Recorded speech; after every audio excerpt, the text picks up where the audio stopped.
Jusqu'à 13h, Côte-Nord. Attitude. Côte-Nord. Côte-Nord. Attitude.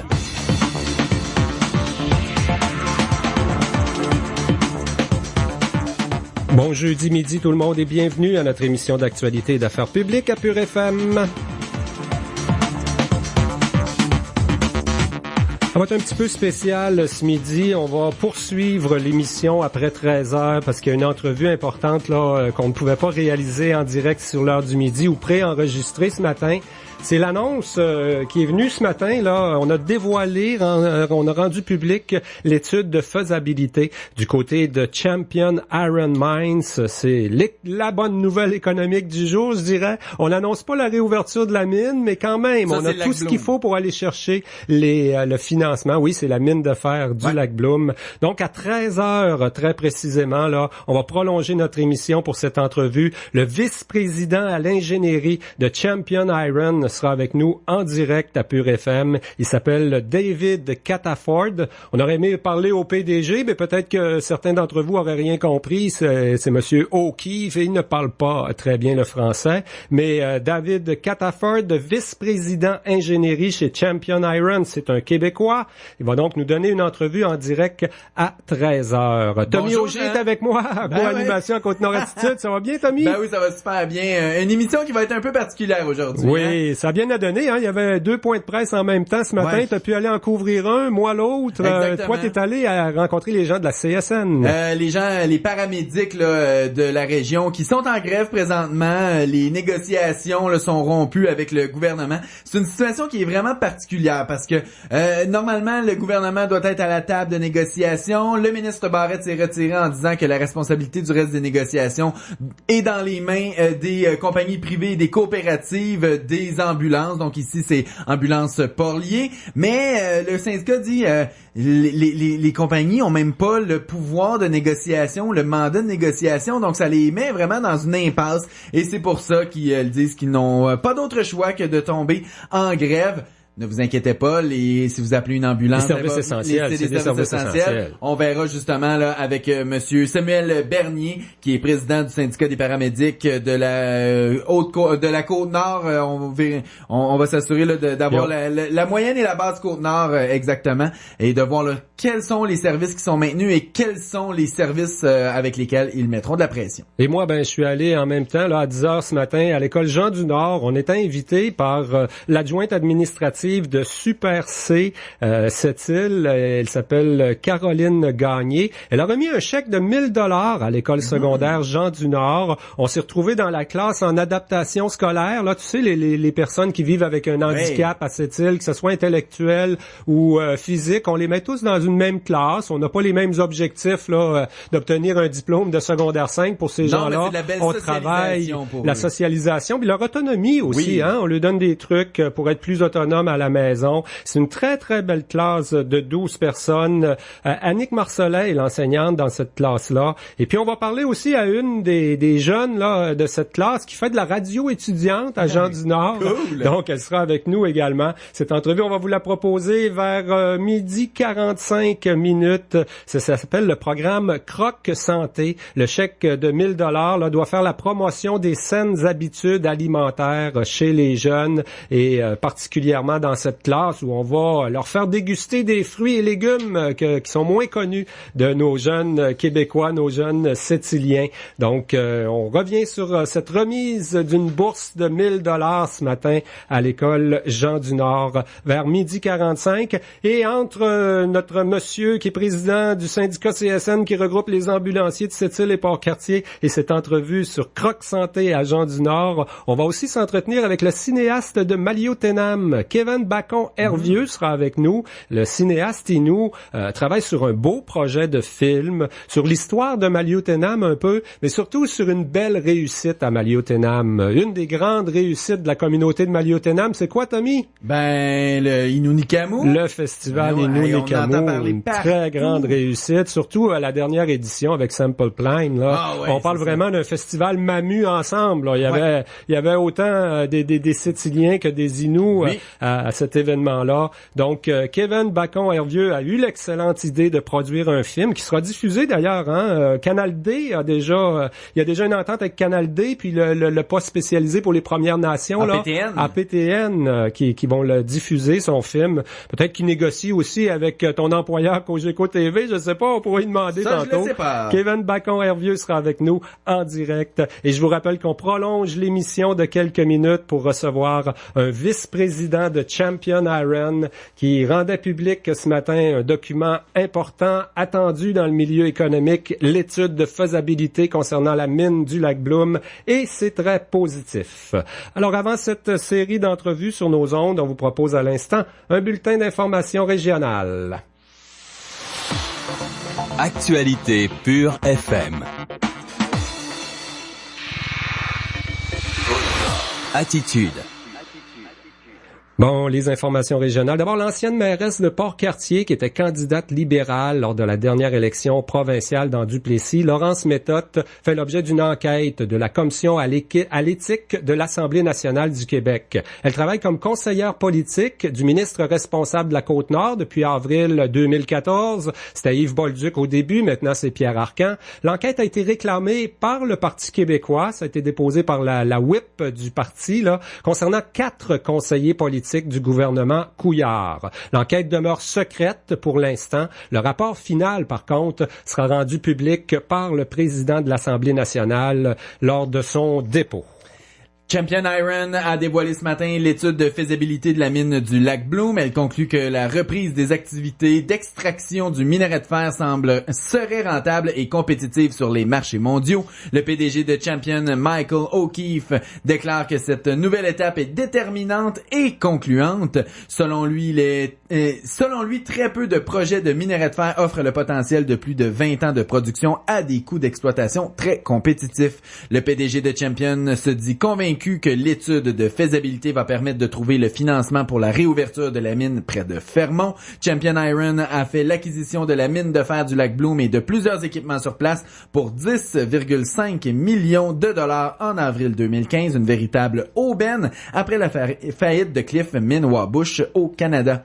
Cliff avait acheté la mine pour une somme de 4,9 milliards de dollars en 2011, alors que le prix de la tonne de fer atteignait des sommets sur les marchés mondiaux. Oui, tu sais qu'à l'époque, le prix de la tonne de fer, c'était au-dessus de 200 $ US la tonne. Il a chuté à 38 $ la tonne l'an dernier. Et là, ce matin, je viens de regarder, il a monté de 5 $ la tonne. Ce matin, on est rendu à 85 $ la tonne. Même. Alors, le contexte est vraiment plus favorable. Ouais. Nos entreprises de l'industrie minière qui exploitent déjà des mines au Labrador ou au Québec, comme Arcelor et Rio Tinto, je pense, profitent de cette conjoncture-là. Il a fait un bond de 5 $ la tonne en début de semaine, donc à 85 $ la tonne. Et puis les paramedics à l'emploi d'Ambulance Port-Lier à Port-Cartier, Sept-Îles sont en grève en fait depuis minuit. Les services essentiels sont assumés pour ce qui est du transport urgent, mais ils n'effectuent pas certaines tâches comme le transport des escortes et l'entretien des équipements. Donc le président de ce syndicat affilié à la CSN sera avec nous dans quelques instants. On a donné quelques détails sur la négociation ce matin. On y revient dans quelques instants. Une délégation d'affaires de Sept-Îles participe à diverses activités depuis hier à Thetford Mines. À l'invitation de Développement économique Sept-Îles, une douzaine de représentants de PME d'ici tentent de tisser des liens avec d'éventuels clients ou fournisseurs. Des visites d'entreprises présentant un intérêt pour les produits et services disponibles à Sept-Îles. Les dirigeants de la Chambre de commerce de Sept-Îles et le maire Régent Port-Lier ont fait le voyage. La délégation visitera l'espace entrepreneuriat région Thetford, le centre de technologie minérale et Plasturgie Inc., ainsi que Oléotech, un centre de recherche axé entre autres sur les procédures de chimie renouvelable. On aura l'occasion de faire un retour sur cette délégation économique, une délégation d'affaires de Sept-Îles qui est à Thetford Mines présentement. Ça va se faire lundi à notre émission Côte-Nord Attitude, le retour là-dessus. Et puis en terminant, mentionnons que le ministère de l'Environnement a rendu public tout récemment les résultats d'une campagne d'échantillonnage sur la qualité de l'air dans le secteur Fermont. Ça a été réalisé entre Ferland, oui, le secteur Ferland, bien sûr, au parc Ferland. Ça a été réalisé entre juin 2014 et mai 2015. Hein, tu vivais là, toi, c'est dans cette époque. Là, aucun dépassement des normes et critères de la qualité de l'atmosphère n'a été observé lors de cette démarche concernant la qualité de l'air. L'étude a porté sur les particules fines mesurées à l'aide d'appareils en continu. On a noté la présence de HAP, de métaux et de métalloïdes, mais ça a été analysé en laboratoire et les quantités étaient faibles. La ville de Sept-Îles et la table de concertation sur la qualité de l'air souhaitent développer un outil pour permettre un suivi de la situation. Le ministère de l'Environnement sera invité à venir présenter à Sept-Îles les résultats de cette deuxième campagne d'échantillonnage sur la qualité de l'air au parc Ferland. On pensait que le chauffage au bois, là, populaire dans ce secteur, pouvait gêner la qualité de l'air ambiant, mais il semble que non, en tout cas selon cette récente étude. Voilà, dans quelques instants, on reçoit le président du syndicat des paramédics affilié à la CSN. Attitude. Dans la vie, il faut savoir se faire plaisir. Que ce soit avec un café de torréfaction supérieure ou un café de spécialité fait avec nos nouvelles machines, McCafé a tout ce qu'il faut pour vous combler. Goûtez à nos espressos, latte et cappuccino ou à notre mocha garni de crème fouettée véritable et de délicieux chocolats Ghirardelli. Et n'oubliez pas qu'avec ma carte McCafé, vous achetez 7 boissons chaudes au choix et la 8e format moyen est gratuite. McCafé, le café autrement. Dans les restaurants McDonald's du Canada participants. Détails en restaurant. Ce samedi 18 février, on vous invite aux essais Polaris chez Sept-Îles Motosport. En plus de pouvoir essayer les modèles de motoneige les plus populaires tels que Pro RMK, SKS, Switchback Pro S et bien d'autres, venez profiter des portes ouvertes de notre boutique et obtenez jusqu'à 40% de rabais. Et en primeur sur le territoire, venez faire l'essai de notre motocross d'hiver, le Snowbike. Que vous soyez seul ou en famille, on vous attend avec boissons chaudes ce samedi 18 février chez Sept-Îles Motosport, 487 Avenue Québec. L'événement temps froid offre brûlante se poursuit chez Olivier Chrysler. Obtenez le Jeep Grand Cherokee Laredo 4x4 2017 à 0% de financement à l'achat jusqu'à 60 mois, aucun acompte. Ou la toute nouvelle Chrysler Pacifica LX 2017 à 0% de financement à l'achat jusqu'à 84 mois, aucun acompte. De plus, aucun paiement au financement pour 90 jours. Venez en profiter dès maintenant chez Olivier Chrysler, ouvert du lundi au vendredi, financement spécialisé sur place. 119 Monseigneur-Blanche. Jusqu'à 13h. Côte-Nord. Côte-Nord. Attitude. Pure FM. 94.1. Tommy, on va parler de la situation des ambulanciers du Québec, particulièrement ceux chez nous. Hein, c'est Ambulance Porlier qui a le contrat pour le gouvernement, le réseau de la santé ici. Il y avait un point de presse de la CSN, justement. Ça s'est fait où? Aux Ambulances Porlier? Exactement, dans leurs locaux, là, on pourrait dire leurs nouveaux locaux, parce que ça fait pas très longtemps encore qu'ils sont à cet endroit-là. Et c'était, oui, un point de presse, mais aussi là une avant-midi de manifestation, parce qu'ils sont en grève là, depuis minuit cette nuit, pour se faire entendre, parce que la situation est vraiment particulière et on en parle à l'instant avec le président du syndicat des paramédics pour la moyenne et basse Côte-Nord associé à la CSN, Samuel Bernier. Bonjour. Bonjour. Premièrement, là, pour expliquer aux gens, il y a comme 3 paliers. Il y a vous, les travailleurs, vous êtes employés par les ambulances Porlier, mais les ambulances Porlier doivent des comptes au ministère de la Santé? Ce qu'il faut comprendre dans le domaine, là, c'est que les services ambulanciers au Québec sont régis de 3 façons. Sont régis par des compagnies privées, sont régis par des corporations, sont régis par Urgence Santé, que eux appartiennent au ministère. Donc, nous, ce qui nous concerne dans notre secteur, c'est régi par une entreprise privée qui, eux, par la suite, reçoit des mandats du ministère, donc reçoit des enveloppes budgétaires dans le but de pouvoir opérer leur point de service qui est à Sept-Îles et Port-Cartier. Et là, les négociations se faisaient à tripartite. Donc, lorsque vous étiez à la table, vous étiez les 3 parties, le ministère, l'employeur privé et vous. Et là, il y a une des parties qui a décidé de quitter la table. Effectivement. Donc, dans l'impasse où nous, on se retrouve présentement, il faut comprendre que dans l'histoire des services préhospitaliers, ça a toujours été négocié au niveau salarial avec le gouvernement. Donc, il faut comprendre, c'est normal parce que c'est le gouvernement qui, eux, donne les enveloppes budgétaires à cet effet aux entreprises ambulancières. Donc, dans le mur où qu'on se retrouve présentement, ou dans l'impasse, si je peux dire, c'est que le gouvernement et donc le ministre Barrette a décidé de se retirer de la table de négociation et de donner plein pouvoir aux employeurs dans le but de négocier notre convention collective à perte. Mais eux, de leur côté, quel est leur pouvoir de négociation dans tout ça? Eux, de leur côté, tout ce qui est niveau salarial, ben pour le moment, c'est un peu ironique dans le sens que eux, ils ont aucun mandat du ministère de leur montant d'enveloppe budgétaire. Donc, faut comprendre que pour eux, c'est extrêmement difficile de pouvoir négocier nos montants salariales, tout ce qui touche au régime de retraite également, puisqu'ils n'ont pas le mandat du ministère, ils n'ont pas l'argent présentement pour pouvoir négocier cette partie-là. Puis, de leur côté du ministère, ben, le ministre Barrette, lui, il martèle qui donne plein pouvoir encore aux employeurs de pouvoir négocier. Donc, eux, il faut qu'ils trouvent les fonds nécessaires pour pouvoir négocier tout ce qui est partie salariale avec les ambulances. Donc, ils ont une enveloppe maximum qu'ils avaient déjà, donc ils n'ont pas de marge de manœuvre supérieure là, pour répondre à vos besoins. Est-ce qu'il y a eu quand même des offres de déposer du côté du ministère et des employeurs avec lesquels vous êtes capable de travailler un peu? Ben nous, les offres qu'on a sur la table là, présentement, c'est tout ce qui est relatif aux normatifs, donc qui se touche pas les salaires. Nous, on a une entente de principe avec la CSN concernant le normatif. Tout ce qui est salaire, il y a rien pour le moment là qui. Il y a pas rien. Il y a pas de pourparler. C'est la sourde oreille là, un côté comme de l'autre. C'est une négociation nationale là, au niveau des salaires, quoi. Il y a plusieurs syndicats impliqués là-dedans. Les ambulanciers du Québec sont pas tous avec la CSN non plus. Est-ce que ça complique les choses, quoi? Exactement. Les ambulanciers ne sont pas tous avec la CSN. Effectivement, c'est une négociation qui est nationale. Donc, chaque parti de syndicat va négocier leur partie salariale à eux, mais faut toutes les parties syndicales s'entendent quand même sur le même montant salarial. Donc, est-ce que ça peut compliquer les choses? Moi, je crois pas personnellement.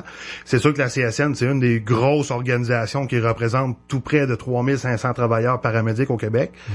Donc, je pense pas que c'est du fait qu'on sait plusieurs syndicats là qui peut. Ici, cette île Port-Cartier, est-ce que c'est comme la fonction publique finalement? Vous êtes des quasi-fonctionnaires ou employés de l'État, là. Il y a une entreprise privée qui vient faire un par-affront, mais est-ce qu'on a la prime, par exemple, de 8% que les enseignants, le réseau de la santé, que tout le monde qui est à l'emploi du gouvernement du Québec à cette île Port-Cartier a? Exactement. Les paramédics sont un peu un contexte spécial. Donc, on relève quand même du ministère, mais on est régi par une entreprise privée. Okay. Donc, on est un peu les oubliés du système, malgré qu'on est considéré un peu comme des travailleurs de la santé, mais non considérés de ce statut-là par le gouvernement. Là, on va Donc, vous n'avez pas le 8%. On n'a pas le 8%, on n'a pas la prime de rétention, toutes les primes qui est reliées au domaine public. C'est vrai pour une infirmière, mais c'est pas vrai pour un ambulancier. Les motifs qui sont derrière le 8%. Exactement. On va rassurer les gens. Vous faites partie de services essentiels, donc quand on appelle au 911, il y a quelqu'un qui va venir nous chercher, là. Exactement. Ce que les gens faut qu'ils comprennent, c'est que le service ambulancier au Québec est régi par les services essentiels. Justement, la décision qui a été rendue le 13 février dernier concernant les services essentiels, c'est une liste de services que les paramédics doivent maintenir. Donc, si le citoyen ou citoyenne va appeler le 911, ben il va avoir automatiquement une ambulance qui va se rendre à leur chevet dans les plus brefs délais. Donc, ce service-là, la population ne sera pas coupée. Tous les services qui ont été jugés non essentiels par le tribunal, c'est toutes des tâches administratives et opérationnelles que les paramédics faisaient qui étaient inclus dans leur tâche de travail durant leur corps de travail, que ces tâches-là ne seront plus à faire. On peut parler de facturation. On peut parler de ménage de véhicules. On peut parler de retour des infirmières lors de transport inter-établissement. Fait que c'est toutes ces choses-là que les paramédics, eux, qui ont été jugés non essentiels au tribunal, que... Ça vous donne pas une grosse marge de manœuvre, pareil? Vous faites les affaires qui n'ont pas à faire au public. Peut-être ça va déranger l'employeur, là, et ça va lui faire plus de paperasse, mais pour vous autres, c'est pas un gros moyen de pression, là. Vous êtes à peu près comme les policiers qui portent des pantalons roses de temps en temps parce qu'ils n'ont pas le droit d'aller en grève, là. Effectivement, on est un peu dans la même branche que des policiers, pompiers. On on est régi par le service essentiel, donc on fait le maximum des services qu'on peut offrir. Mais il faut comprendre aussi que ça a quand même une grève historique dans le sens que c'est la première fois où le système ambulancier demande au tribunal de trancher les services essentiels. On avait déjà fait une grève en 2012, mais ça n'avait pas été tranché par les services essentiels puisqu'il y avait eu entente entre la partie patronale et la partie syndicale. Et là, ce matin, vous aviez une manifestation pour vous faire entendre, vous faire voir. Lorsque j'étais là, je voyais les gens klaxonnaient, la réponse de la population, comment elle vit cette incertitude-là. Effectivement, aujourd'hui, on a tenu une activité de mobilisation à notre caserne de cette île. On est bien content de l'appui de la population qu'on a reçu. On sent que les gens nous supportent dans nos démarches. On sent que les gens sont soucieux des services préhospitaliers et des ambulanciers paramédics. On est souvent là pour aider les gens sur le terrain. Donc, on est content de vous voir arriver. Quand ça va pas, on est content de vous voir arriver. Exactement. Donc rapidement, on est toujours pressé de vous voir arriver. Donc aujourd'hui, on demande un peu l'inverse. On demande à la population de nous soutenir là-dedans, puis de pouvoir nous aider à avoir un rapport de force pour faire pencher le ministère en fait de régler une convention collective qui est échue, je le rappelle, depuis le 31 mars 2015. Ça fait plus de 2 ans que nous sommes sans convention collective. Donc là, présentement, vous êtes tombé en grève à minuit aujourd'hui. Ça se poursuit, une activité de mobilisation. Est-ce qu'il y a d'autres activités là, de visibilité ou de manifestations qui sont prévues dans les prochains jours, prochaines semaines? Effectivement, il va y avoir probablement d'autres activités qui vont être prévues. J'ai pas l'horaire devant moi, mais c'est certain que, étant donné qu'on est en grève générale illimitée, donc il va certainement avoir d'autres actions qui vont être posées à cette île, mais aussi à Port-Cartier et aussi à la grandeur du Québec, parce que c'est tous les ambulanciers du Québec qui sont en grève présentement. Donc, ils pourront s'approprier, ça n'a pas de bon sens sur les derniers, ça n'a pas de bon sens qui se trouvent sur ça venait de la CSN, on va les redessiner en rouge. Dessiner votre logo des paramédics là, à côté, je pense que vous allez pouvoir... Il reste des blancs de neige, il reste de la place, puis il y a encore de la neige qui tombe. Ça a fait parler d'eux autres pour OptiLab plus tôt cette semaine. Ça sera peut-être une solution, puis ça venait de la CSN. Je pense que du côté de la CSN, l'équipe qui est là a d'imagination pour...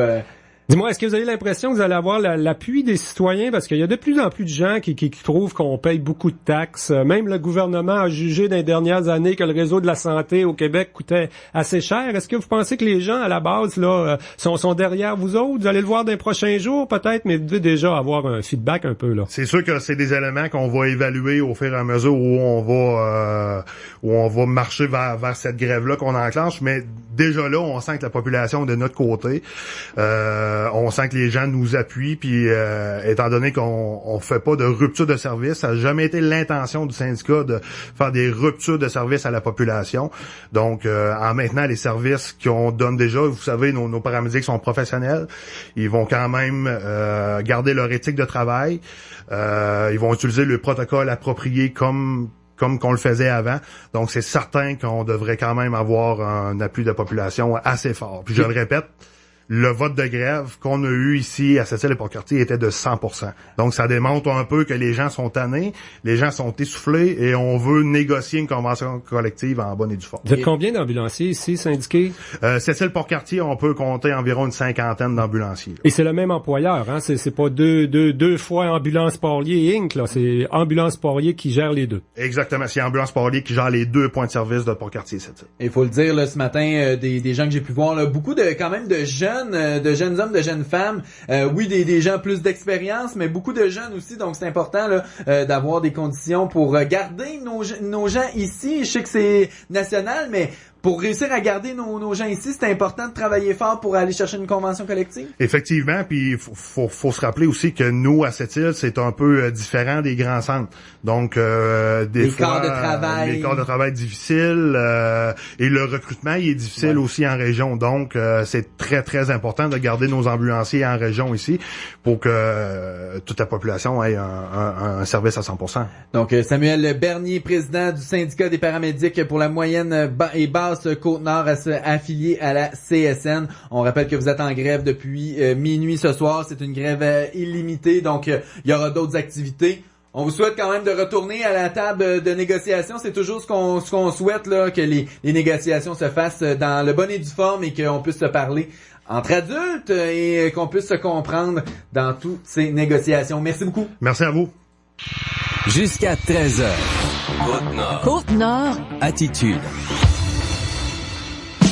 Ici Guy Jodoin. Je vous dis qu'avec tout ce qui se passe chez Super C en ce moment, c'est payant, s'il vous plaît, de faire zéro compromis. Venez en profiter. Avec les tonnes de rabais de cette semaine, vous allez économiser, puis pas à peu près. Oh que oui! Jusqu'au 22 février chez Super C, les jus de tomates Heinz 540 ml sont à 12 pour 5 $ et les poulets entiers frais sont au prix exceptionnel de 2 pour 12 $. Qu'est-ce que je vous disais?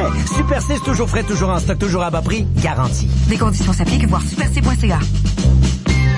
Tommy, comme on le disait au début, c'est une émission un peu spéciale qu'on va prolonger de quelques minutes parce que il y a une entrevue importante qu'on voulait réaliser aujourd'hui là avec un porte-parole de Champion Iron qui a dévoilé ce matin une étude importante, l'étude de faisabilité du projet de la mine du lac Bloom. Finalement, il sera avec nous à 13h précises. Et là, on va faire quelque chose qu'on fait pas d'habitude sur l'heure du midi. On va écouter une chanson dans quelques instants. On a aussi d'autres entrevues à vous offrir dans les prochains instants, notamment Samuel Bacon-Hervieux, Kevin Bacon-Hervieux qui sera avec nous. Il prépare un film sur Maliotenam et le festival Innu Nikamu. Il sera avec nous dans quelques minutes à Côte-Nord Attitude. Tiens, j'ai choisi une toune d'Offenbach aujourd'hui. Ça trahit ton âge. Voilà.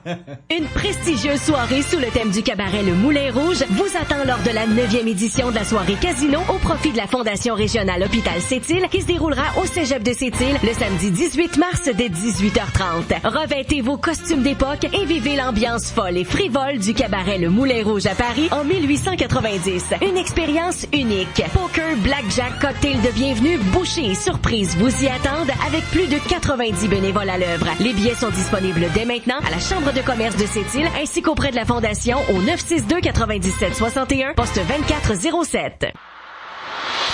Côte-Nord. Attitude. Pur FM 94.1. Mais oui, c'est très exceptionnel qu'on entende de la musique sur l'heure du midi au FM 94. C'est quand même notre émission Côte-Nord Attitude qui se poursuit. On a fait ça parce qu'on va prolonger, à 13h, on va avoir une entrevue en direct avec un vice-président de Champion Iron qui dévoilait ce matin l'étude de faisabilité du projet de mine de fer au lac Bloom. Donc, il sera avec nous. Il n'était pas disponible avant, alors on va prolonger l'émission. C'est pour ça qu'on vous a fait entendre 2 chansons parce qu'on reste à 4 entrevues ce midi encore à Côte-Nord Attitude. Mais là, on s'entretient avec le cinéaste Innu, Kevin Bacon-Hervieux, qui est avec nous. Bonjour, Kevin. Bonjour. Kevin, beau projet de film, qui va porter à la fois, si j'ai bien compris, sur Maliotenam et une des grandes réussites de la communauté de Maliotenam, le festival Innu Nikamu. Ouais, c'est un film qui contient, qui parle de plusieurs choses. Oui, de Maliotenam, principalement du festival Innu Nikamu, mais je fais en sorte de tout mettre en contexte. C'est-à-dire comment Maliotenam s'est créé, parce que c'est une communauté qui est relativement jeune. Toutes les histoires qui sont quand même assez tragiques, c'est-à-dire les pensionnats. Il y en avait un à Maliotenam.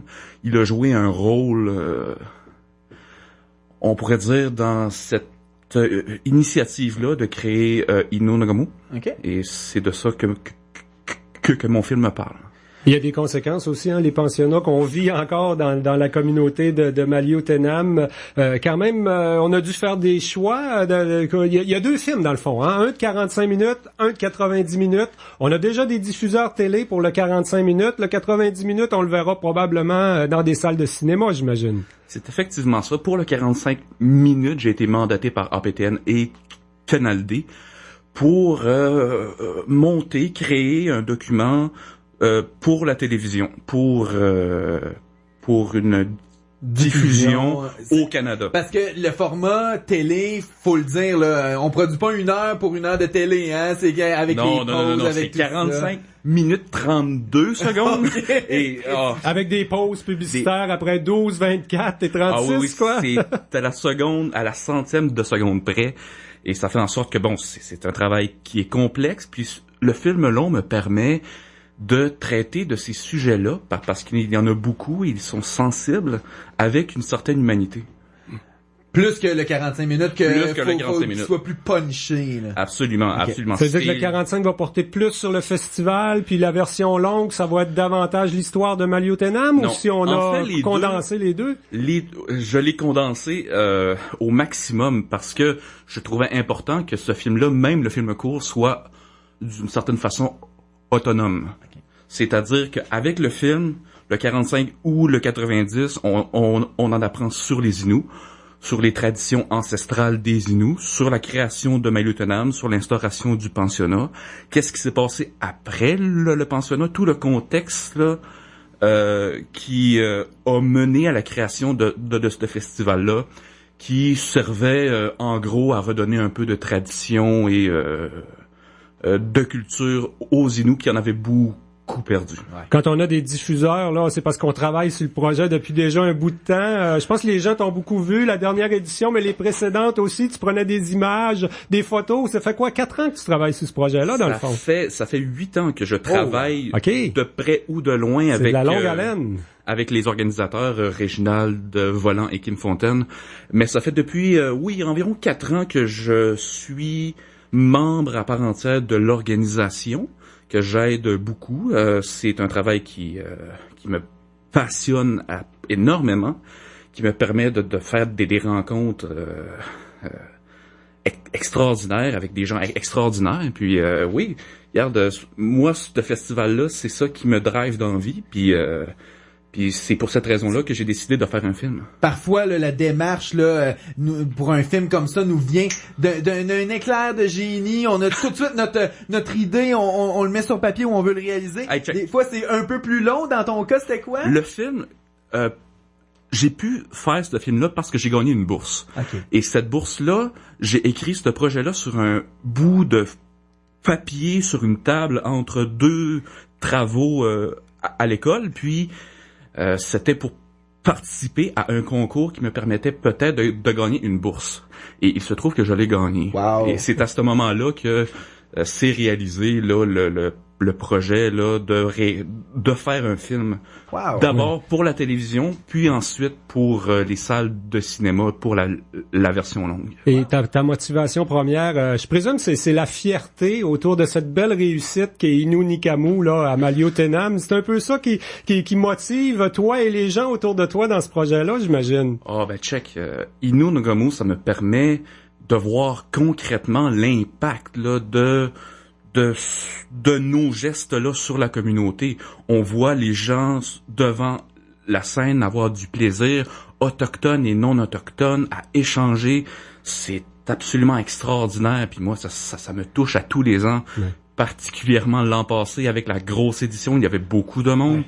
Il y avait beaucoup de monde qui ont fait l'effort de venir pour la première fois à Innu Nikamu à cause que Central Plan était là et ont découvert un événement qui malheureusement pourrait être plus populaire, admettons, chez les non-autochtones. Ouais, c'est ça. Est-ce que ça se répercute dans le film, les relations entre les non-autochtones et les Inuits ici, là? Il y a eu des moments où la cohabitation était plus difficile qu'actuellement, là. On se souvient des cirques en arrière des galeries montagnaises. Il y a quelques éditions que ça a un peu mal tourné quand même. Oh, mais check, oui, c'est principalement ce qui m'a allumé lorsque j'ai imaginé le film la première fois. C'était les espèces de contraintes que nous avions qui ne fait pas partie nécessairement de d'autres organisations de festivals, les relations socio-politiques entre la ville, les Inuits, ça a un impact sur l'organisation, sur la recherche de financement, et à chaque année, il y a une espèce d'instabilité là qu'il faut gérer, puis à chaque année, c'est un retour à zéro, faut trouver les sous auprès des organismes de la région.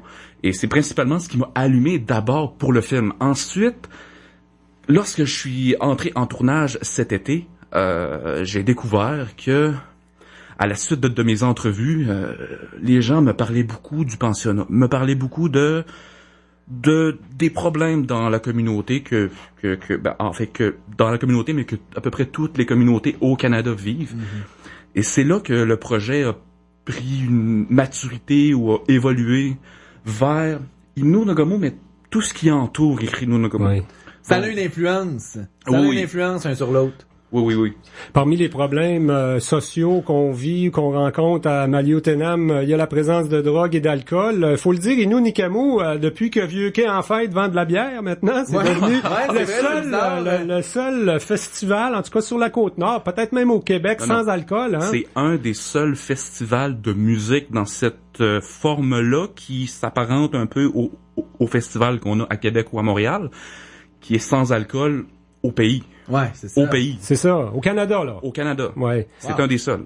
Donc, c'est dans le film aussi, les problèmes sociaux, le fait qu'on présente un festival qui, à quelque part, a une vocation sociale aussi, là, Innu no Komo. Absolument. Puis, on est au courant que il y a eu une enquête du coroner dernièrement sur les suicides en 2015 à Uashat Maliotenam, et c'est même écrit, j'ai été surpris et très ému. C'est écrit dans ce rapport-là que Innu no Komo joue un rôle qui est extraordinaire et qui est à la fois... Tu sais, nous, on a la chance d'avoir Innu no Komo, mais c'est pas toutes les communautés qui l'ont, cette chance-là. Donc, il faut l'utiliser, il faut en profiter, il faut inviter le plus de gens à venir, à fêter. Et faut aussi faire en sorte que cette espèce d'esprit-là de paix se déroule tout au long de l'année. Tu sais. Est-ce qu'on a déjà une idée de la diffusion, des dates ou des moments de diffusion de ça à la télé? Ben, à la télévision, ça va aller en janvier 2018 pour APTN et à l'été 2018 pour Canal D. La version longue, si je réussis ma campagne de sociofinancement, parce que je suis en campagne de sociofinancement. Sur quelle plateforme? Sur la plateforme Kickstarter. Génial. Lagrandetradition.com, ça redirige sur la page Facebook et à partir de la page Facebook, on a toutes les infos, tous les liens. Si je réussis à amasser les fonds que nous recherchons, puisque le film long n'est pas financé, on va s'en aller pour une diffusion assez rapidement là en salle là, dès la fin du printemps. Wow. On va revenir sur la campagne de socio-financement tantôt, mais peut-être avant une question sur le contenu. Là, j'imagine que les fondateurs d'Innu no Komo, Philippe McKenzie, qui est un personnage pour la communauté Innu ici, Florent Volant, bien sûr, ils sont dans le film, ces gens-là. Là. Ah oui, absolument, et c'était nécessaire. Florent est un des cofondateurs avec 2 autres membres de la communauté. Philippe est présent dans le film en tant qu'artiste qui a eu le courage de un des premiers à chanter dans sa langue. Premier Innu à faire un disque aussi. Oui, c'est assez exceptionnel et a influencé une quantité phénoménale d'artistes par la suite, non seulement Innu, mais au Canada, tu sais. Il a une reconnaissance assez immense. Puis, certains artistes de la communauté interviennent également, dont Shawit, dont Natacha Canapé-Fontaine, qui sont des artistes de ma génération, tu sais, qui ont une autre vision, qui s'en va plus par en avant, j'ai l'impression. La route avait été un peu déjà tracée, donc ils sont capables de se mettre le pied un petit peu à côté du sentier pour défoncer encore plus des barrières. C'est absolument ça. Okay. Bon. Ouais. Et moi j'ai hâte de voir ça. Écoute, Innu no Komo, la grande tradition. Je pense que je vais programmer tout de suite ma TV là. On a-tu la date et l'heure? Ça se rend pas jusqu'en 2018. En janvier 2018. Ça se rend pas encore jusqu'à là. C'est de la faute à Cogeco. Moi je suis abonné à Cogeco. Mais on revient sur la campagne de sociofinancement là. Donc on peut t'appuyer. Je pense tous les détails. Ce qu'on a besoin, c'est 25 000 à court terme. C'est 25 000 sur un total de 45 000, mais on pense trouver un 20 000 auprès d'organismes locaux, le conseil de bande, la radio CKU, des organismes de cette catégorie-là qui... Bon, t'organises un bingo pour ton film. Ouais, ça marche bien, les bingos. Ça marche bien. C'est comme ça qu'on finance en partie Innu no Komo aussi. Oui, mais parce qu'Innu no Komo n'a pas la chance de profiter de certains programmes de l'Auto-Québec et d'autres programmes étant donné le fait que c'est dans une réserve. Donc, le bingo vient pallier à ça. OK. Ouais. Il n'y a pas de commanditaire pour l'alcool non plus. Innu no Komo, il y en a pas. Non, mais les gens, là, les gens aller sur Kickstarter, là, ça se fait bien. Là, on met $5, $10, $20, puis ça se finance bien. 5, 10, 15, 20, 100, 200... 1000. J'ai des gens qui ont donné 1000. Je sais pas où il y a des entreprises, des gens d'affaires peuvent contribuer via leur entreprise, non? En fait, principalement, c'est des dons individuels. OK, pour l'instant, c'est des dons individuels. Les commanditaires, vous les sollicitez à part? J'ai deux options pour des commanditaires, des dons corporatifs qui vient dans une espèce de paquet où on offre de mettre le logo dans le générique, le logo même dans les affiches du festival. Oui, donc... Il y a des solutions là pour financer ce beau film de 90 minutes. Là. Oui. Et donc, on peut aller voir sur le Facebook du Festival Innu-Nikamu. C'est là que l'information est disponible. Là, on a rajouté un onglet important. Innu-Nikamu, la grande tradition. Faut voir que c'est le projet de film de Kevin Bacon-Hervieux. Un gros merci pour ton passage à Côte-Nord Attitude. Merci beaucoup à vous. On a vraiment hâte de voir ça à la TV. Puis dans le fond, la pub, c'est le Canal D qui va vendre les 14 minutes de 28 secondes qui leur restent. Oui. Attitude. Énorme bourrasque de neige prévue. Route enneigée et visibilité nulle dans toute la province. Soyez prudents. Nos pires conditions routières de l'année sont arrivées. Du verglas, du vent.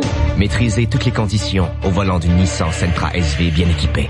Siège chauffant, boîte de vitesse CVT, système de traction qui aide à réduire le patinage sur chaussée glissante et bien plus. Louez-la à partir de 214 $ par mois pendant 60 mois avec 0 comptant, soit l'équivalent de 49 $ par semaine.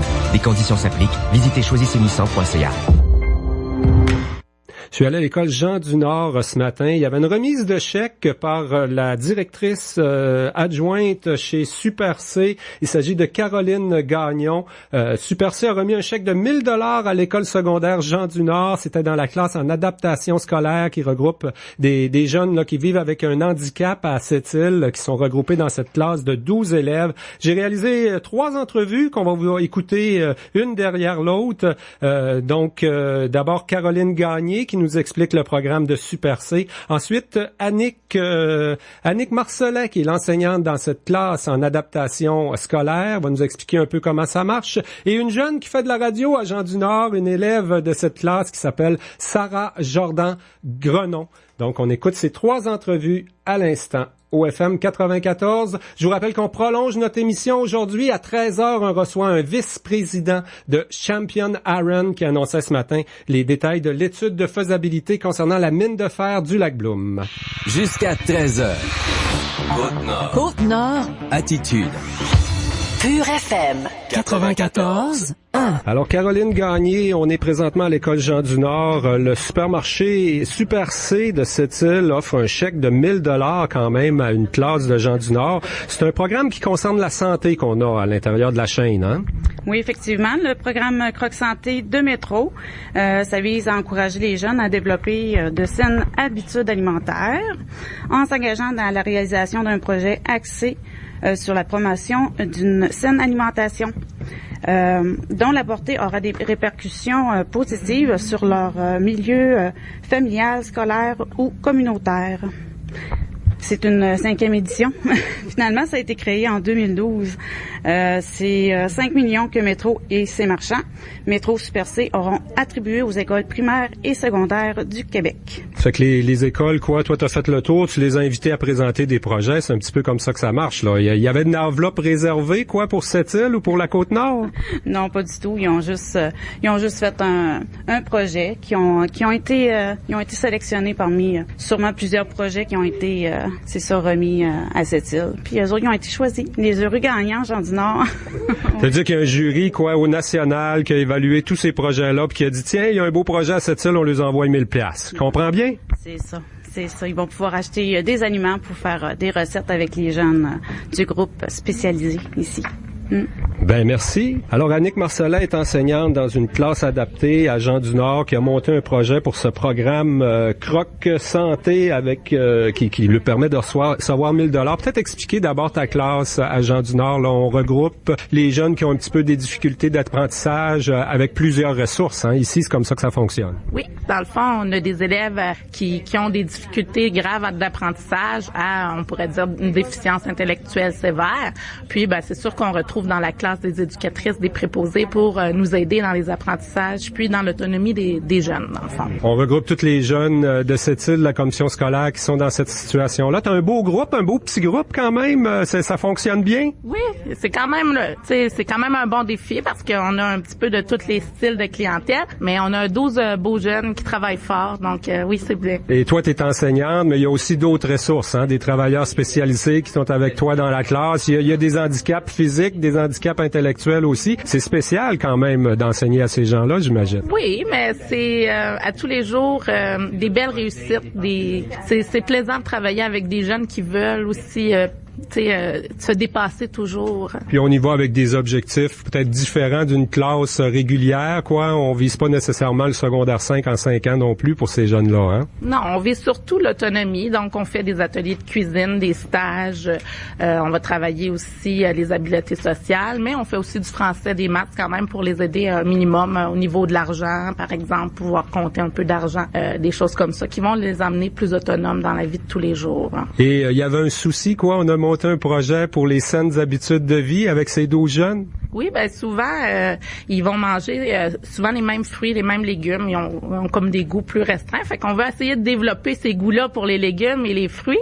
Puis on veut leur apprendre aussi à faire des recettes saines, santé, qui vont pouvoir reproduire aussi facilement à la maison. Vous avez une belle classe qui permet aussi des apprentissages variés, là. De ce qu'on vise, c'est de développer l'autonomie de ces jeunes-là. Ah oui, c'est ça. Dans le fond, on a une belle cuisine, on a beaucoup d'espace, on a deux classes qui nous permettent vraiment de pouvoir faire les objectifs qu'on a besoin d'atteindre. Tu vas me dire, Annick, là, toi qui côtoies beaucoup de jeunes ados, tu travailles à Jean-du-Nord, on en parle depuis plusieurs années des saines habitudes de vie. Est-ce que tu as l'impression que le message passe auprès des jeunes? On est en train de les intégrer dans nos vies, ces saines habitudes? Ben, de plus en plus. Puis on a des activités à l'école ici à chaque mois de mars où il y a vraiment beaucoup de légumes, de fruits qui sont donnés pendant les activités. Puis on en parle de plus en plus. Le mois de mars, qui est le mois de l'alimentation, ces choses-là. Ils ont essayé de mettre aussi dans les machines distributrices des choses un petit peu plus santé, mais c'est à continuer parce que c'est pas encore si bien connu. Donc on poursuit ces beaux rêves-là. Puis là, votre projet, vous avez reçu 1 000 $ quand même avec le programme Croc Santé. Qu'est-ce qu'on va en faire de cet argent-là? Ben là, on va aller magasiner chez Super C. Puis on va aller acheter, c'est ça, des nouveaux légumes, des nouveaux fruits que peut-être qu'ils ont jamais goûté. Puis on va essayer de leur montrer à faire des belles recettes plus santé, puis qui vont pouvoir reproduire, peut-être faire un beau livre de recettes qu'ils vont pouvoir apporter à la maison. Bon, puis là, les 12 jeunes de ton groupe se sont nommés une porte-parole qui va venir nous parler dans les prochains instants. On va vérifier certaines choses. Merci beaucoup, Annick. Ben, merci beaucoup. Bon, à Pure FM, on vient de trouver notre alter ego. Je suis en compagnie de Sarah Jordan Grenon, qui est directrice de la radio étudiante à Jean-du-Nord, qui est dans le groupe dont on parle depuis tantôt, qui reçoit là une contribution de 1 000 $ du Super C. Bonjour, Sarah. Il y a une radio étudiante ici? Oui. Puis qu'est-ce que tu fais à la radio étudiante, toi? La musique. Tu mets la musique? Oui. Est-ce que tu parles des fois aussi? Oui. Oui. Puis t'aimes ça, faire de la radio, quoi? Oui. Oui. Comment t'as commencé, là? C'est toi qui t'es proposé, tu voulais qu'il y ait une radio dans ton école puis qu'il se passe des choses, là? Oui. Puis la musique est bonne? Le monde aime ça? Oui. Bon, super. Puis là, on a un projet pour les saines habitudes de vie. Toi, est-ce que tu manges beaucoup de fruits et légumes? Oui. Oui? Qu'est-ce que tu manges comme fruits et légumes, là? Des patates. Surtout des patates. La poutine, quoi. T'es une mangeuse de poutine? Oui. Ben là, on est en train de parler des saines habitudes de vie. Ça va pas bien. Est-ce que la poutine en fait partie des saines habitudes de vie? Carottes. Ah, tu manges aussi des carottes. Puis là, on va essayer de te faire découvrir d'autres légumes, d'autres fruits. Est-ce que ça t'intéresse? Oui. Ouais? T'es une fille qui aime ça goûter à toutes sortes de choses. Oui. Et puis, comment ça se passe dans ton groupe? T'aimes ça, l'atmosphère, les apprentissages? Est-ce que c'est le fun pour toi de venir à l'école? Oui. Oui. Qu'est-ce qui est le fun à l'école, là, pour toi, là? Quelles sont tes activités préférées ici? La course, défi Pierre Lavoie. Oui. Ah, tu vas faire le défi Pierre Lavoie en plus. Fait que t'es une sportive en plus d'être une animatrice de radio. Oui. Puis comment ça se passe, le défi Pierre Lavoie? T'as commencé tes entraînements, j'imagine? Oui. Ouais, puis ça se passe bien, les entraînements? Oui. C'est quoi le défi? Explique-moi donc. Tu vas faire du vélo ou tu vas courir? De la course. De la course. De Montréal jusqu'à Québec. Oui. Ah oui, c'est un gros défi, ça. Tu sais qu'il faut bien s'alimenter pour être capable pour être une sportive comme ça. Toi, tu considères que tu es une fille qui s'alimente bien? Oui. Oui? Je mange bien. Tu manges bien? Oui. Comment tu fais pour bien manger? C'est toi qui cuisines ou c'est dans ta famille? Des fois, c'est moi. Des fois, c'est toi, des Oui. fois, c'est tes parents. Oui. Ouais. Puis là, les saines habitudes de vie à l'école, toi, est-ce que tu as l'impression que les jeunes ils ont compris le message, quoi? On change nos habitudes de vie, d'après toi? Oui. Oui. Qu'est-ce qu'il faut changer dans nos habitudes de vie? Qu'est-ce que tu faisais avant puis que tu fais plus maintenant, là? Manger de la poutine, des frites? Non, c'est pas ça? Non. Toi, tu manges tout le temps des bonnes affaires. Oui. Bon, ben tant mieux, c'est déjà intégré. T'as-tu l'impression que tout le monde dans ton école mange juste des bonnes affaires? Non. Non, hein? Ça serait mentir de dire ça, que tout le monde mange des bonnes affaires. Comment on ferait pour que les autres jeunes à Jean du Nord, là, adoptent aussi des saines habitudes de vie, d'après toi? Je mange mieux. Faudrait qu'ils mangent mieux? Oui. Ben, je te remercie beaucoup, beaucoup, Sarah. Chez Maxi, c'est frais pis c'est pas cher. La preuve, écoutez la fraîcheur qui sort de ce fruit-là. Maintenant, écoutez le pas cher qui sort de ce fruit-là. Maxi. Ben oui, Maxi. Souvent, les gens me disent, « Ah, ouais, ben, si t'es si brillant que ça, toi, trouve-en donc une place où c'est frais pis c'est pas cher. » Ben, c'est ça que j'ai fait. Maxi. Ben oui, Maxi. Au restaurant L'Oriental du Nord, on célèbre la Saint-Valentin avec vous jusqu'au 19 février, avec un spécial table d'hôte juste pour vous. Vous qui pensez qu'il n'est jamais trop tard pour démontrer votre amour, venez déguster notre succulente table d'hôte en salle à manger jusqu'au 19 février. Nous avons aussi un menu à la carte des plus variés, que ce soit en salle à manger ou pour une livraison. La Saint-Valentin jusqu'au 19 février, c'est seulement à L'Oriental du Nord et c'est juste pour vous. Réservation au 88 968 60 80. Côte-Nord. Attitude. Pur FM 94.1. Ben pour la Côte-Nord, c'est une bonne nouvelle en vue. L'annonce ce matin. En fait, on a dévoilé ce matin l'étude de faisabilité de la mine de fer du lac Bloom. On le sait, elle appartient maintenant à Champion Iron. Et Monsieur David Catafort est avec nous. Il est vice-président ingénierie chez Champion. Bonjour, Monsieur Catafort. Bonjour. Une bonne nouvelle économique pour la région. C'est une bonne étude, hein? Je pense qu'on devait être assez satisfait des résultats chez vous. On est très satisfait. Ce qui est important aussi, c'est à savoir qu'on a pris des hypothèses très conservatrices. On s'est pas s'est pas fié seulement au nouveau prix du fer là qui a augmenté beaucoup. On a fait une étude qui était très robuste. Oui.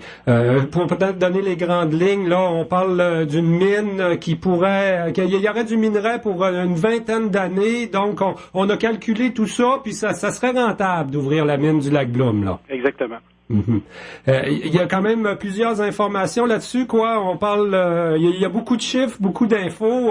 On l'a regardé en détail. Comment ça marche une étude de faisabilité? C'est donné à des experts. On fait pas ça à l'interne chez Champion quand même. Exact. C'était donné à des firmes ingénierie québécoises. Donc, on a travaillé avec 4 groupes très réputés. Et on a travaillé aussi avec un groupe d'Australie pour tout ce qui est le circuit de récupération. Donc, un des éléments qui était clé pour nous, c'était de s'assurer de traiter le plus de fer possible et de récupérer ce fer-là et de ne pas l'envoyer aux résidus. Dans le projet avant, il envoyait environ 30% du fer au parc à résidus. Et avec l'étude, on confirme qu'avec le nouveau circuit qu'on va installer, il y a seulement 17% du fer qui va rentrer dans l'usine qui va se retrouver au parc à résidus. Est-ce que également tout le processus d'expédition avec le nouveau quai multi-usager, on fait changer les chiffres grandement en votre faveur? Exactement, oui. Mm-hmm. Et bon, si on regarde, en fait là, le nerf de la guerre, ça devient l'argent, mais on a ce qu'il faut entre les mains. C'est ce que disait dans le communiqué là votre président-directeur général, M. Michael O'Keefe. On a vraiment tout ce qu'il faut entre les mains pour attacher le financement à ce moment-ci. Exactement, oui. Est-ce qu'on a des délais, M. Caravard? Est-ce qu'on a un échéancier à ce moment-ci de prévu, quoi? Ce qui est important maintenant, c'est de conclure toute notre structure de financement pour être capable d'entamer les prochaines étapes, là. Donc, tout le changement du circuit de récupération au site et le début des opérations minières. Qui c'est Champion Iron? Dites-moi. Là, on a créé, je pense, un bras particulier pour le projet de mine du lac Bloom. On avait déjà des projets dans notre région, dans la région du Labrador, hein? Exactement, oui. On avait notre projet phare qui était Fire Lake North, qui est environ une 50aine de kilomètres au sud du projet de la mine de fer du lac Bloom, un projet avec lequel on a une étude de préfaisabilité. Lors de l'achat des installations anciennement propriété de Cliff Natural Resources, il y avait, oui, les installations, mais les équipements, est-ce que vous devrez réinvestir pour renouveler l'équipement parce que ça fait un bout là, que l'équipement est là et qu'il bouge pas? Ouais, l'équipement minier, ça se compte plutôt en nombre d'heures d'utilisation. Donc, même si ça fait quelques années que l'équipement a été acheté, c'est des équipements qui sont tous environ à 20% de leur vie utile. Donc, il nous reste 80% d'utilisation de ces équipements-là.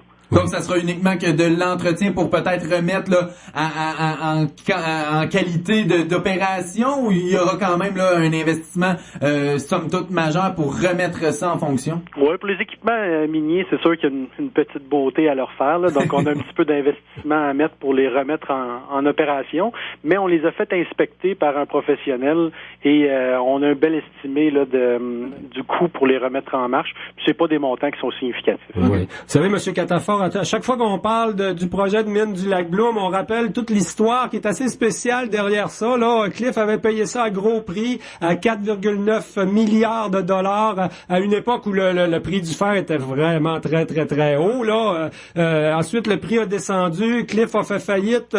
Champion l'a ramassé pour 10,5 millions de dollars. Est-ce qu'il faut en conclure que c'est le deal du siècle dans l'industrie minière à travers le monde? Mais on est très heureux d'avoir pu mettre la main sur la mine de fer du lac Bloom en partenariat avec le gouvernement. Je pense que c'est important de mentionner que le gouvernement est directement 36% propriétaire du projet de la mine de fer du lac Bloom. Ça nous permet d'avoir un projet qui aujourd'hui n'a pas de dette. Donc, on a seulement à lever un certain financement, là, autour de 300 millions, pour le démarrage des opérations. Oui. Avant 2011, Cliff transformait. Hein, il y a l'usine de bouletage à cette île qui a été utilisée pendant des années. Ça fait pas partie des actifs que vous avez récupérés à Champion, là? Non, ça fait pas partie. Puis c'est important aussi juste de différencier. Cliff faisait la transformation du matériel de leur mine Scully, qui est au Labrador, mais la transformation, la première transformation qui était faite à la mine de fer du lac Bloom était faite directement au site. Mais le bouletage n'était pas fait avec ce matériel-là. Donc, on va y aller avec ça. Finalement, on a un concentrateur près de Fermont, là, à la mine du lac Bloom. On va vendre du fer concentré qui va transiter par le port de cette île. Exactement, oui. Puis l'usine de concentration qui est installée avec le nouveau circuit de récupération va nous permettre de produire un des fers de plus haute qualité au monde. Est-ce qu'on a déjà des ententes sur le transport? J'imagine que ça fait partie aussi de l'étude de faisabilité. Il faut quand même descendre le minerai jusqu'à cette île. Exact. Pour signer une entente de faisabilité, ça prend des ententes là avec nos différents partenaires et on a travaillé sur ces ententes-là, effectivement. Ouais. Vous savez que c'est la bonne nouvelle économique du jour quand même aujourd'hui. On n'a pas encore annoncé la réouverture, mais on sent que c'est positif. Je regardais ce matin, là, le prix du fer a encore augmenté cette semaine. Il est rendu à 85 $. Je pense que l'étude a évalué le seuil de rentabilité serait autour de 50, entre 50 et 70 $ la tonne. C'est un beau projet?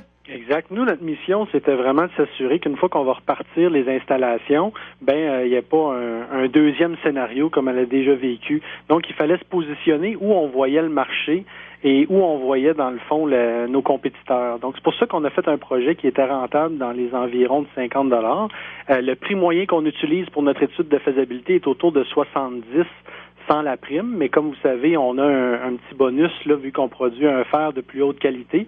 C'est pourquoi vous voyez le chiffre de 78, mais qui est de beaucoup en dessous du prix actuel. Vous parlez de 85, mais quand on rajoute la prime, on est au-dessus de 100 $ US aujourd'hui. OK. Donc ça encourage aussi. J'imagine qu'on regarde l'avenir quand même, la situation en Chine. Il y a encore des incertitudes. Là. On n'est pas sûr que le prix du fer va rester à ce qu'il est actuellement quand même. Chez Champion, on a des actuaires qui regardent en avant, j'imagine. Ben, ce qui est important, nous, c'est de comprendre le coût d'opération de nos compétiteurs. Une fois qu'on comprend ça, ce qui est important, c'est de positionner la mine pour être rentable au même niveau que nos compétiteurs. Puis ensuite, le prix, ben, il va refléter. On le contrôle pas. Ce qu'on peut contrôler, on l'a fait correctement. On a travaillé très fort sur nos coûts d'opération. Et puis, l'avenir va nous dire c'est quoi le prix du fer, mais c'est sûr que dans le marché actuel, là, on a un projet qui est très rentable. Concernant les emplois que ça peut générer, dites-moi, Cliff avait des employés qui étaient affiliés au syndicat des métallos. Je pense qu'on va continuer à fonctionner de la même façon, hein? Oui, à 100%. On travaille très proche avec le syndicat depuis, dans le fond, depuis l'acquisition, et on va continuer à travailler avec eux là, lors du redémarrage et des opérations. Et le redémarrage des opérations, ça embaucherait quoi? On parle de quelques centaines de personnes quand même, tant dans le nord qu'à Sept-Îles. Peut-être pas toutes directement à l'emploi de Champion, mais ça va générer beaucoup d'emplois, là. Oui, seulement à la mine, on parle d'environ 450 emplois. Oh, OK. OK, donc direct et indirect, on parle d'un projet vraiment d'envergure pour la Côte-Nord. Surtout que la mine n'est pas au Labrador, elle est au Québec. Effectivement. Est-ce qu'il y a des ententes avec les communautés autochtones du coin là pour de la formation? On l'a vu avec d'autres entreprises. Est-ce qu'il y a des pourparlers avec les communautés autochtones présentement? Oui, il y a des pourparlers depuis environ 18 mois. On est très proche de la communauté autochtone. On va continuer à travailler avec eux aussi dans le futur. Et comme on le disait, l'argent, c'est le nerf de la guerre là-dedans, mais on a vraiment une étude concluante. Vous êtes confiant, 2017 ou 2018, la réouverture de la mine, selon vous? On prévoit plus 2018, dépendant de la structure de financement. En 2017, c'est sûr qu'il pourrait potentiellement y avoir des travaux, mais on a besoin d'environ 9 mois là, de temps pour être capable de remplacer le circuit de récupération. Mm-hmm. Donc, dépendant du financement, ça va dicter un peu la date du redémarrage. Et comment on va fonctionner au niveau de la gestion de tout ça? La mine est dans le nord, vous allez avoir du personnel à Sept-Îles, du personnel à Fermont, c'est un peu vers ça qu'on se dirige, hein? On va avoir la majorité du personnel directement à Fermont. Le projet se passe à Fermont, donc c'est là qu'on va avoir la majorité de nos ressources humaines. Mm-hmm. Et j'imagine que Champion va venir peut-être rencontrer les gens d'affaires de Sept-Îles à un moment donné, prochainement, avec tout ça, là, avec cette étude de faisabilité qu'on rend publique ce matin. Oui, exactement. Moi, je me suis engagé avec la Chambre de commerce de venir présenter toute l'étude de la communauté économique de Sept-Îles. On va faire la même chose aussi avec les gens de Bécomo et à Fermont. Donc, on va voyager un petit peu dans les prochaines semaines là, pour venir expliquer ça à tout le monde. Vous savez que les gens vont vous attendre avec sourire. Ça fait 2 ans qu'on arrache là, dans l'industrie du fer, qu'on voit nos emplois fondre. Ça affecte beaucoup d'entreprises locales, des PME de services, mais aussi les commerces et tout ça. Notre population baisse un peu. C'était la même chose à Fermont aussi. Les gens vont vous accueillir. Vous devez le sentir déjà ce matin là, que l'accueil est positif envers l'arrivée de Champion. Oui, mais c'est vraiment beau le support qu'on a eu et de la communauté de Fermont et de Sept-Îles depuis le début de notre aventure là avec la mine de fer du lac Bloom. Donc, on s'est déplacé assez fréquemment à Fermont et à Sept-Îles et l'accueil a toujours été très très bonne. Je vous dirais que maintenant, avec des nouvelles un peu plus positives, je pense que ça va être ça peut seulement s'améliorer. Et la communauté médiatique aura très hâte d'aller prendre des images sur place, d'être invité pour aller prendre des images avec les nouveaux logos de Champion sur les installations. J'espère que ça se fera rapidement aussi. Ça va nous faire plaisir. On aime toujours ça, montrer la mine de fer du lac Bloom. Hein. Eh bien, Monsieur David Cataford, on vous remercie beaucoup pour cette entrevue en direct à Pure FM. Je rappelle que vous êtes vice-président à l'ingénierie chez Champion Iron. Vous nous avez permis de prolonger notre émission ce matin, aujourd'hui, là, au-delà de l'horaire régulier qui est normalement entre midi et 13h. Un gros merci de votre disponibilité. Merci à vous. Au revoir. À bientôt, au revoir.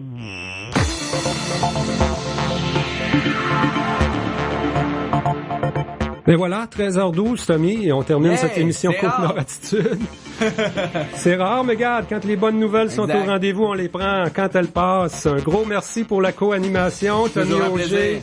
Peut-être quelques mots sur ta programmation à Cogeco. Il y a une émission remplie de contenu dès ce soir. Je vous présente une exposition là, qui a lieu à la salle Jean-Marc Dion d'élèves d'IAIC. Regardez ça, c'est vraiment impressionnant ce qu'ils ont fait. Connecté sur cette île et Port-Cartier, 18h30 depuis hier.